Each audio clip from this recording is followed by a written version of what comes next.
আজকে আমরা আলোচনা করব ভারতের নির্দেশমূলক নীতি সম্পর্কে।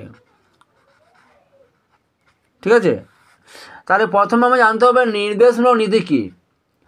তাহলে নির্দেশমূলক নীতি কি?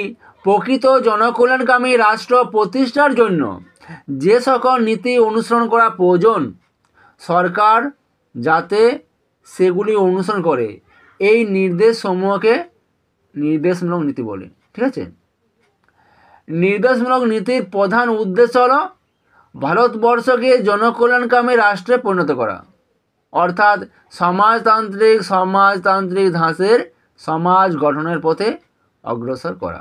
ঠিক আছে, ভারতের সংবিধানের 36 থেকে 51 নম্বর ধারায় এই নির্দেশমূলক নীতি সম্পর্কে আলোচনা করা হয়েছে। ঠিক আছে, তাহলে নির্দেশমূলক নীতি কোন দেশ থেকে নেওয়া হয়েছে? আয়ারল্যান্ড। ঠিক আছে,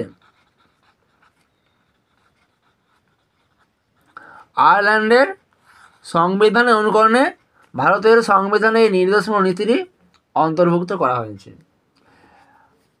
সংবিধানের কত অধ্যায়? 4th অধ্যায়। ঠিক আছে, 4th অধ্যায় বা অংশে। ঠিক আছে, এই 4th অধ্যায় কী হয়েছে? 4th অধ্যায় নির্দেশমূলক নীতি সম্পর্কে অন্তর্ভুক্ত করা হয়েছে, আলোচনা করা হয়েছে। ঠিক আছে, 4th অধ্যায় ভারতের সংবিধানের। নির্দেশমূলক নীতিগুলি কিন্তু আইন কর্তৃক বলবৎযোগ্য নয়। ঠিক আছে, এর পিছনে কোনো আইনগত স্বীকৃতি নেই। নির্দেশমূলক নীতিকে 4 ভাগে ভাগ করা হয়েছে। ঠিক আছে, 4 ভাগে। ঠিক আছে, একে হলো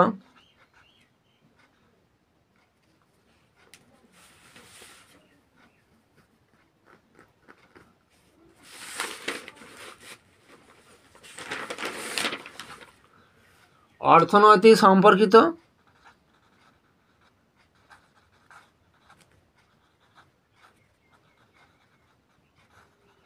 ঠিক আছে, 2 হচ্ছে সামাজিক সম্পর্কিত,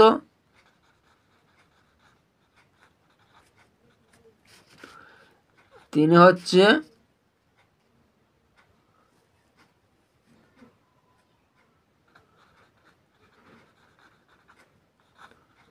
প্রশাসনিক সম্পর্কিত এবং 4 হলো আন্তর্জাতিক।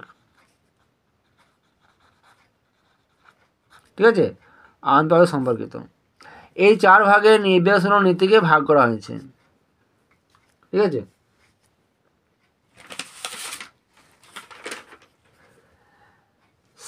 সাংবিধানিক উপায়ে দেশের সামাজিক বিপ্লব সংগঠিত করাই এই নীতিগুলির প্রধান উদ্দেশ্য। দেশের দরিদ্র অশিক্ষিত জনসাধারণের মধ্যে শিক্ষার প্রসার ও জীবন ধারণের মান উন্নত করা। ঠিক আছে, এই নীতিগুলির পিছনে দেশের নৈতিক ও রাজনৈতিক সমর্থন আছে। দেশের শাসক কর্তাদের সামাজিক দায়বদ্ধতার প্রতি সচেতন করে দেওয়া এই নীতিগুলির প্রধান উদ্দেশ্য।